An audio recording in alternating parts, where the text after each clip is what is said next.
La Libération qu'aucune haute voix ne se soit exprimée jusqu'ici. Moi, j'ai exprimé à Christiane Taubira ma solidarité immédiatement lorsque j'ai lu ses propos racistes, parce qu'ils sont racistes. Et je suis convaincu que l'immense majorité des Français n'acceptent pas le racisme. Mais il y a effectivement des dérives, des comportements.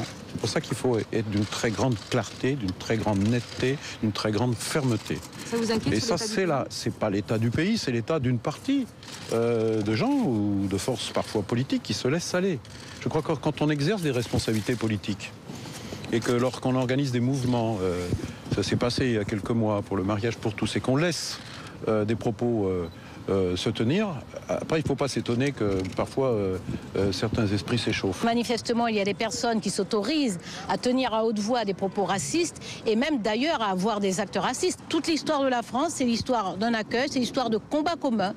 C'est l'histoire vraiment d'une nation civique, c'est-à-dire une nation qui s'est construite sur des valeurs et qui les assume en tant que telles. Voilà. Donc il peut y avoir par-ci par-là des actes de racisme. Il y a des moments aussi où les gens sont tellement éperdus qu'on arrive à leur faire croire qu'ils ont un ennemi et cet ennemi en fait cristallise un peu leurs inquiétudes, leurs angoisses. Mais je vais vous dire deux choses. Premièrement, ça ne dure jamais longtemps.